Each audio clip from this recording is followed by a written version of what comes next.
Tetapi industri tas kulit di Tanggulangin masih eksis. Masih eksis ya. Kita harus melek teknologi. Teknologi. Kan mau nggak mau di zaman sekarang ini yang menang adalah mereka yang melek teknologi.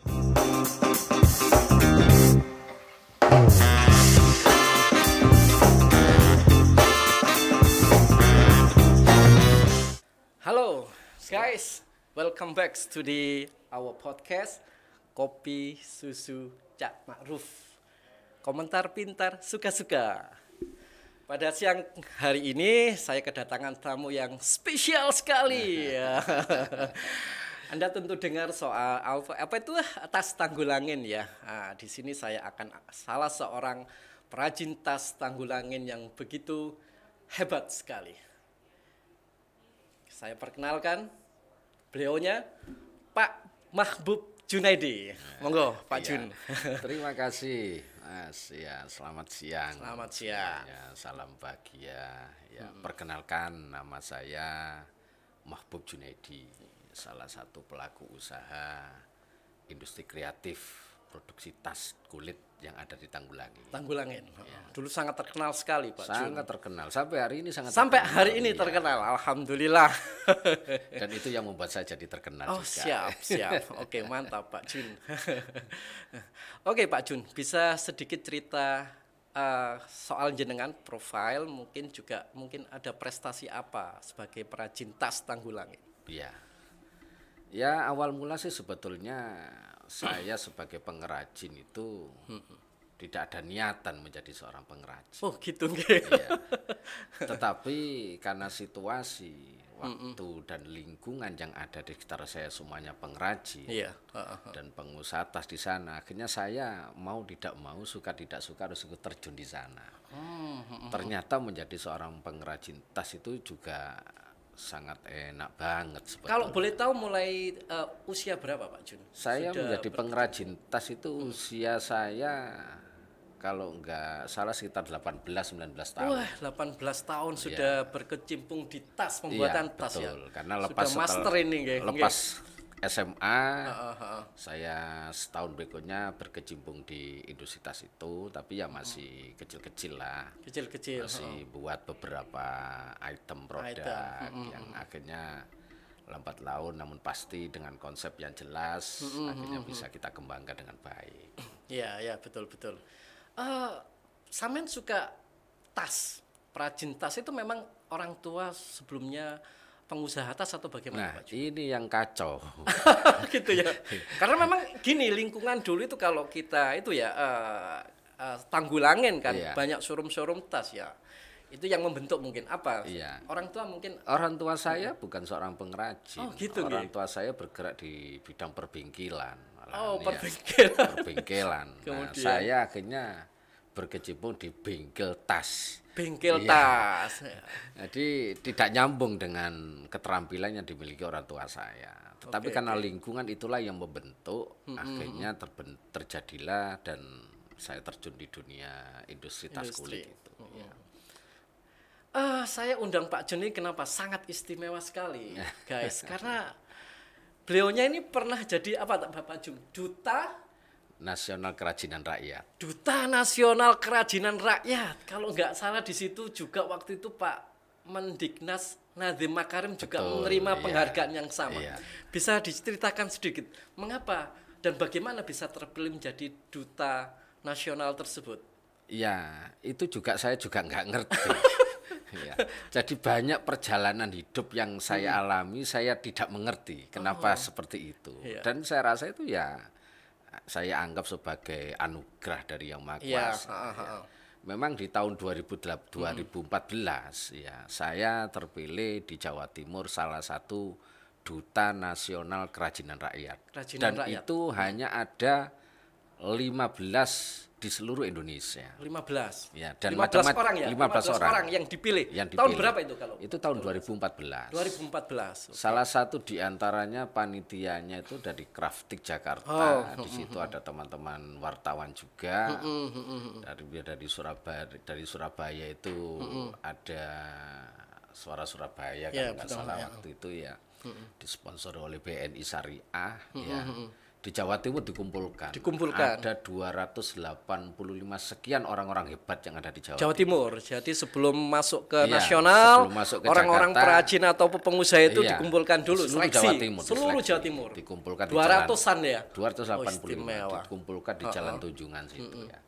Dan saya merasa saya tidak ada keistimewaan apa-apa. Tapi jenengan tidak jadi begitu aja kan? Iya, tetapi rekam jejak saya ternyata dipantau. Dan untuk menjadi calon duta nasional kerajinan rakyat itu tidak boleh mendaftarkan diri. Oh, ya. Harus dan saya juga nggak tahu siapa yang mendaftarkan saya, itu saya nggak tahu di seleksi itu sampai hari ini. Saya nggak tahu. Jenengan kan kalau kita bicara soal tas Tanggulangin kan ada Intaku Pak Jun ya. Anda kan sudah senior sekali di Intaku. Mungkin jejak rekam Pak Jun di Intaku mungkin sedikit diceritakan ya. Oh ya, singkatan Intaku, Industri Tas dan Koper ya. Gimana Pak Jun? Saya sih memang pengrajin tas Tanggulangin. Pengrajin tas Tanggulangin identik dengan Intaku. Industri Tas dan Koper didirikan oleh para pendiri koperasi Intaku saat itu sekitar tahun 1976. 76. Saya beberapa kali menjabat di situ. Antaranya tahun 2008 saya jadi pengawas. Betul. Tahun 2012 saya jadi sekretaris. Tahun 2016 dan 2015 saya jadi pengawas lagi. Tahun 2018 saya jadi ketua. Istimewa. Jadi ya itu pun juga tidak saya rebut dengan dengan ambisi. Tapi semua adalah yang diminta oleh teman-teman anggota. Dan disitulah saya ditempa, digodok, dan disitu saya anggap sebagai kawah candra di muka para pelaku usaha industri tas. Kemudian ada pemilihan duta itu tahun berapa Pak Jun? Pemilihan duta itu tahun 2014. Oh ya, bisa saja mungkin salah satu rekan Intaku atau mengusulkan nama jenengan. Karena di tahun-tahun itu saya masih malang melintang di dunia entrepreneur Saya juga seorang entrepreneur pelatihan membuat tas, koper, dompet yang menggunakan kekayaan khas daerah masing-masing. Iya, betul. Contoh misalkan ketika saya pergi ke Mataram, Lombok, di sana kan kain tenunnya kan bagus amat dan eksotik banget. Nah, di sana tidak hanya dijual sebagai kain tenun, tetapi bagaimana kita membuat produk kita aplikasikan dengan produk-produk yang lain. Misalkan kita buat sepatu, kita kombinasi tenunnya, kita buat tas, handbag dan lain sebagainya yang menggunakan kekayaan khas alam. Jadi sebenarnya keahlian jenengan itu tidak hanya fokus di kulit ya. Kain pun bisa digunakan apa saja untuk rakyat. Bisa kita gunakan. Karena kita menguasai teknik pembuatan tas, sepatu dan lain sebagainya. Tinggal kita mengaplikasikan. Menjadi sebuah produk yang memang benar-benar identik dari daerah mereka yang kita datangi, yang kita didik, yang kita latih di sana. Kemudian ketika sudah terpilih nih, tadi kan seleksi di Jawa Timur. Kemudian gimana setelah di nasional, Pak Jun? Setelah diseleksi di Jawa Timur, 200 285 itu ada kampung Inggris. Banyak diwawancari teman-teman dari media cetak, media elektronik.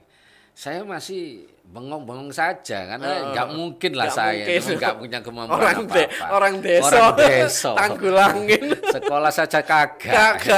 Jadi kan lulusan apa Pak? Saya lulusan SMA, S3 saya ini. Oke, lanjut SMA. Kemudian seleksi. Akhirnya diseleksi dan di situ ditetapkan saya yang dikirim ke Jakarta. Oh, istimewa. Dikirim ke Jakarta, ya saya juga nggak tahu siapa saja, ternyata hanya saya. Ada 15 orang 15 tingkat orang. nasional. Dan ada dari Malang satu teman ada di Malang. Kumpulkanlah di Jakarta semua di sana, di dalam satu ruangan tertentu, dibawa ke salah satu TV swasta terkenal. Menghadapi panelis Dan salah satu panelis di situ menanyakan ke saya, Pak Jun, harta apa yang dimiliki Pak Jun hari ini? Dalam hati saya gila orang ini kok tahu saya nggak punya apa-apa. Saya sambil senyum-senyum dan spontanitas saya sampaikan. Harta yang saya miliki hari ini Pak Bapak Ibu semuanya adalah kreativitas. Kreativitas. Karena kreativitas itu adalah harta kekayaan yang tidak akan pernah habis. Bakat dari yang di atas. Dimanapun kita berada, dalam keadaan dan kondisi seperti apapun, sepanjang kita punya kreativitas, saya yakin kita masih bisa berkarya dan berbuat untuk orang lain. Dan langsung panelis itu tepuk tangan. Padahal ya saya jawabnya apa adanya. Spontanitas. Spontanitas. Dan memang itu yang terjadi di dalam diri saya. Ya. Akhirnya disitulah saya ditetapkan sebagai Duta Nasional Kerajinan Rakyat di samping teman-teman yang lain. Nah, di dutanya macam-macam. Ada yang duta IT yang ada Pak Nadiem. Iya, ya Pak Nadiem Makarim itu ya. Sekarang beliau semakin sukses. Menteri Pendidikan yang luar biasa. Semoga Pak Jun juga semakin sukses nanti. Amin. Habis di podcast. Seperti itu. Dan kita setelah menjadi Duta Nasional Kerajinan Rakyat ya punya tugas kemanusiaan. Iyalah, saya tahu Pak Jun. Jadi saya datang ke beberapa tempat, di sana saya tidak mendapatkan apa-apa dan tidak minta apa-apa. Dapat hadiah. Dapat hadiah uang kalau nggak salah sekitar 80 juta. 80 juta. Itu pun saya gunakan tidak untuk kepentingan pribadi saya. Dikembalikan untuk itu saya gunakan mendidik anak-anak difabel. Karena anak-anak difabel ini yang mempunyai keterbatasan. Ya, berbicaranya juga terbatas, kemampuan mendengarnya juga terbatas. Ya, betul. Kita didik, kita ajari membuat tas, membuat handbag, yang ringan-ringan. Dan ternyata anak-anak seperti ini mempunyai bakat yang luar biasa. Luar biasa, bakat yang terpendam. Iya, akhirnya kita didik, kita salurkan. Jadi sekolahan SLB yang ada di sekitar daerah saya undang sama gurunya untuk belajar di situ. Wah, luar biasa. Luar biasa.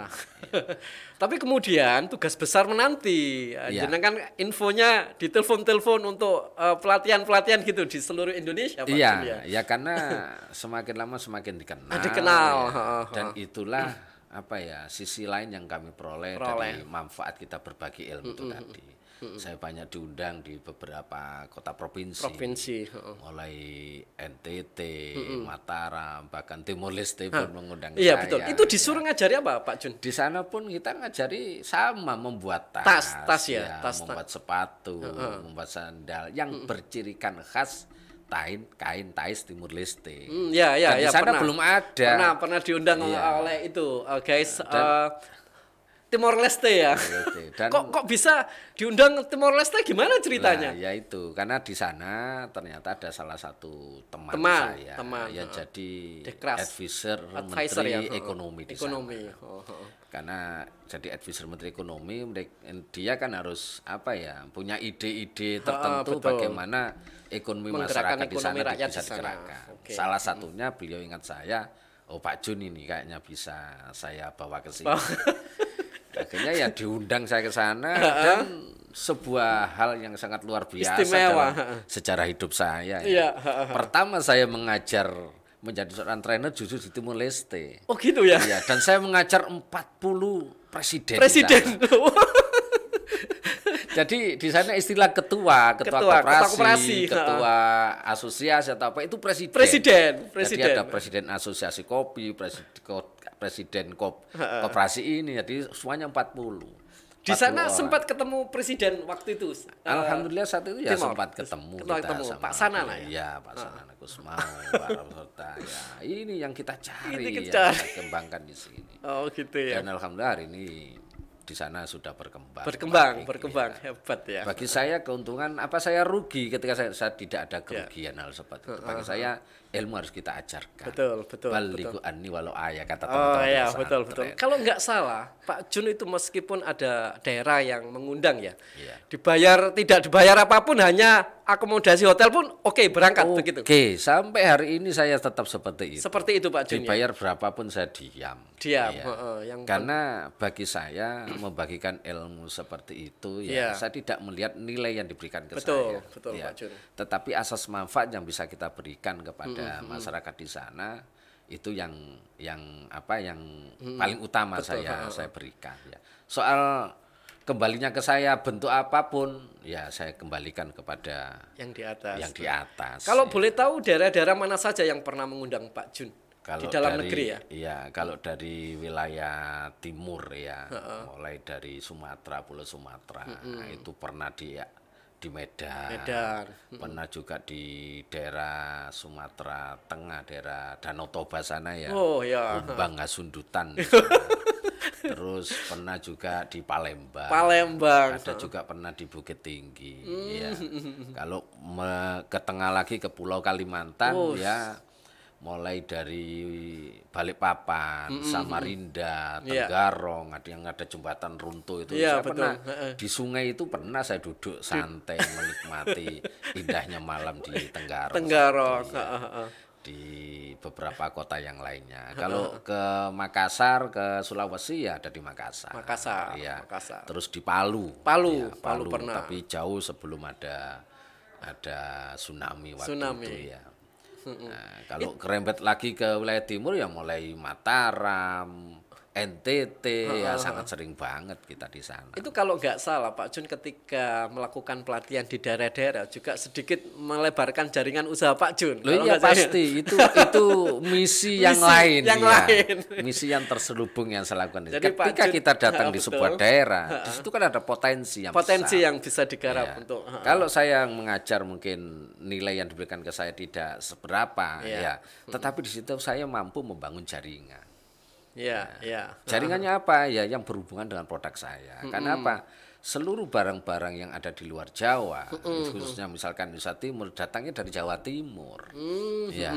Di Sulawesi juga gitu, di Sumatera juga gitu. Jawa Timur ini menjadi maskot perdagangan yang ada di Indonesia Timur. Kalau enggak salah, apa produk khas Pak Jun terkait produk tas kulit? Nah, produk saya yang paling khas sekarang ini dan lagi saya naikkan dan menjadi produk andalan saya. Dan satu-satunya mungkin. Satu-satunya ada di Jawa Timur. Iya. Boleh kalau di Indonesia ada yang lain bertanding dengan saya dalam soal produk kulit ukir, boleh nggak apa-apa. Kulit yang diukir secara handmade. Jenengan punya contoh mungkin bisa. Ini. Oh iya. Ini gelang saya ini diukir ini. Ini diukir. Modelnya ukir. Ya. Banyak sih yang bisa ngukir, tetapi mereka tidak menjual secara massal. Mereka hanya custom 1-2 gitu aja. Dan saya satu-satunya yang ada di Jawa Timur yang juga sudah punya galeri saya. Rumah Limas Jawa, saya namakan Pendopo Lawas. Ya, karena semuanya dari kayu-kayu yang memang lawasan semua. Dan itu saya buat galeri saya untuk produk-produk kulit ukir saya. Situ ada tas, ada ikat pinggang, ada dompet, ada topi koboi ukir juga. Keren. Tadi mestinya saya bawa topi koboi. Dan itu saya jadikan branding terbaru produk saya. Mereknya Morbay. Ya. Bisa dilihat di Shopee ada, di Instagram kerajinan kulit ukir atau morbi.id. Situ banyak produk-produk.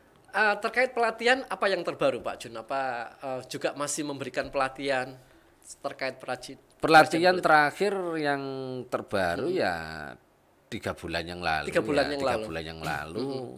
Itu saya ada di Sumba Barat. Sumba Barat melebar lagi ke Sumba Timur karena eksotik banget. Di Indonesia itu eksotik banget.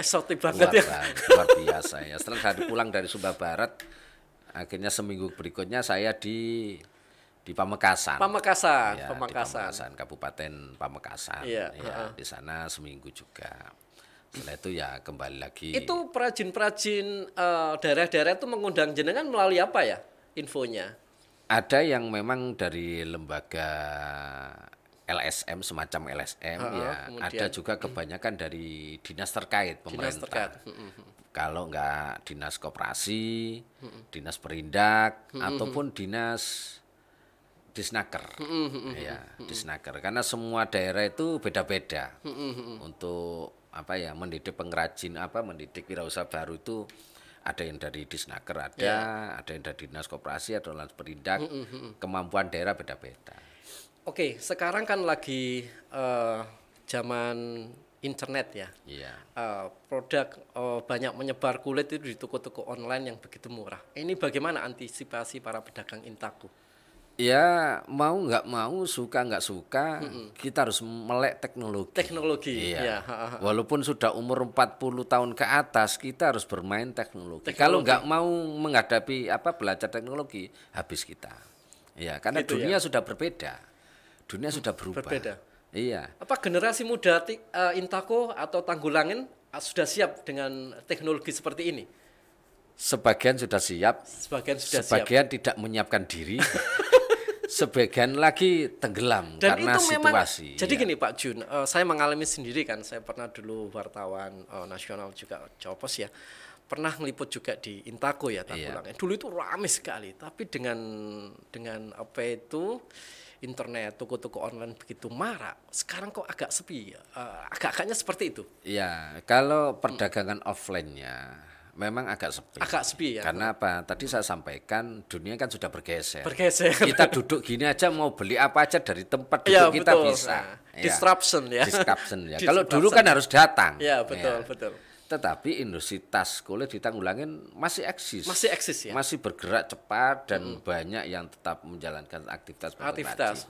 Hanya saja memang dampaknya karena situasi sekarang harus semuanya serba IT ya, semuanya harus cepat ya, sudah beda zaman ya. Toko memang agak sepi, tapi industri rumahan masih berjalan dengan baik ya. Online tetap ya Pak? Online tetap saya juga online, teman-teman beberapa juga sudah online. Nah, yang saya katakan tidak menyiapkan diri tadi karena mereka tidak memampukan diri untuk digitalisasi. Tidak mau belajar. Atau mereka sudah enggan belajar ya itu urusan mereka sendiri. Tetapi apa yang ingin saya sampaikan, mau nggak mau di zaman sekarang ini yang menang adalah mereka yang melek teknologi. Memang ada perbedaan ya. Dulu itu kalau nggak salah Intako itu ramai dengan apa itu nembak merek terkenal ya. Kemudian ada pendidikan soal merek, kemudian akhir menerbitkan merek sendiri gitu kan. Oh, dulu itu jaya-jayanya Intako. Intako atau Tanggulangin. Tanggulangin. Itu orangnya memang luar biasa. Betul. Meniru itu juga bagian dari kreativitas. Iya kan Pak Jun waktu itu sebagai apa sudah duduk di kepengurusan? Iya, saya juga sudah duduk di kepengurusan dan pengawas juga saat itu. Ya, kenapa? Masyarakat juga menginginkan produk-produk yang ada brandingnya seperti itu. Tetapi lambat laun pasti berkat bimbingan, edukasi, pentingnya merek sendiri seperti itu. Teman-teman juga sudah memulai membuat branding merek sendiri. Dan itu sekarang memang ya bermanfaat ya, mengembangkan merek sendiri daripada. Ya sangat bermanfaat. Justru sekarang kalau kita menggunakan merek orang lain, merek yang branded, kita malu sendiri malah. Sudah ketinggalan. Itu, ya. Oh ya, kita tanya soal peran Pemkab setempat terhadap para perajin bagaimana sejauh ini Pak Jun? Peran Pemkab Sidoarjo terhadap pengrajin tas Tanggulangin luar biasa. Luar biasa. Dari tahun ke tahun sampai hari ini. Sampai hari ini. Apalagi di pemerintahan baru Gus Buktor ini ya, Gus Bupati ini luar biasa keperpihakannya kepada UMKM. Beliau turun langsung melihat sudut-sudut UMKM yang ada di Sidoarjo. Mulai dayes, pokoknya Gus Bupati, ya saya nggak memuji Gus Bupati karena saya melihat faktanya seperti itu. Ya. Beliau turun langsung melihat potensi-potensinya. Bahkan kadangkala juga dikumpulkan melalui dinas Perindak, Gus Bupati pun melihat kurasi yang dilakukan oleh teman-teman. Dan ya saya saya memberikan harapan yang luar biasa pada Gus Bupati ini, mudah-mudahan dengan kepemimpinan beliau, keberpihakan beliau kepada UMKM yang tanpa pilih, tanpa pilih. Artinya semua UMKM, baik itu makanan, minuman atau yang industri rumahan seperti kami ini yang craft, beliau perhatikan semuanya dan ditunjukkan potensi-potensi market yang akan dikembangkan, dikerjakan oleh dinas-dinas terkait. Luar biasa. Terima kasih Gus Bupati yang selalu memberi harapannya gimana Pak Tun for next?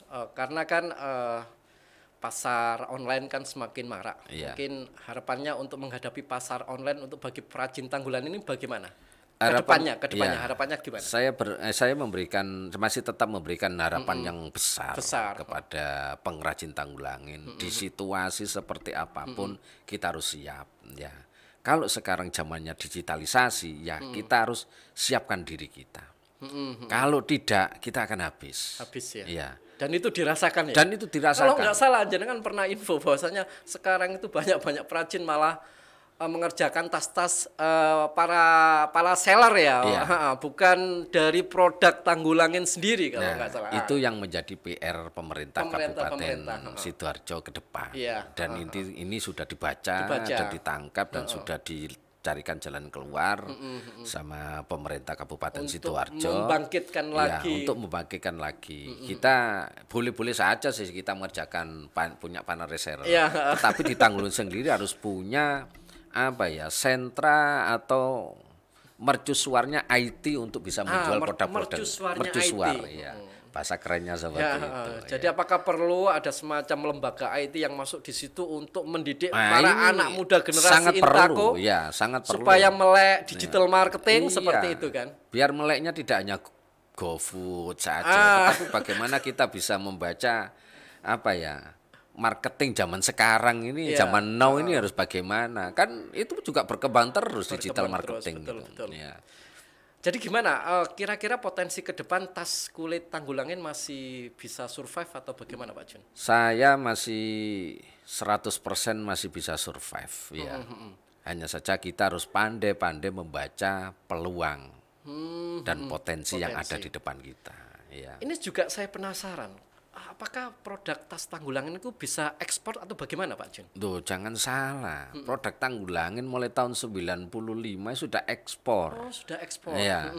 Dan ekspornya gak tanggung-tanggung ke Jepang. Oh, itu sungguh Pak Jun? Iya sungguh. Yang membuat tempat casing saxophone, trompet, itu pengrajin Tanggulangin. Gitu dan sampai hari ini ekspor ke Jepang itu walaupun kita tidak ekspor secara langsung. Perwakilan dari pihak Jepang yang ada perusahaannya ada di Indonesia. Gitu.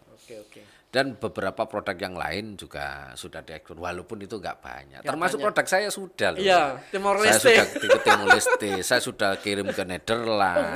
Nederland yang ukir produk ini, apa? Yang kulit ukir. Kulit ukir. Ya, saya sudah kirim ke Nederland. Kemarin juga itu direct bayar dari Nederland atau melalui perwakilan seller di Indonesia? Dari Nederland. Iya, orang Indonesia. Kulit tas. Tas kulit. Orang tas Indonesia kulit. yang bermukim di sana. Ternyata di Nederland itu masih sangat mengharapkan banyak produk yang dari Indonesia karena faktor sejarah.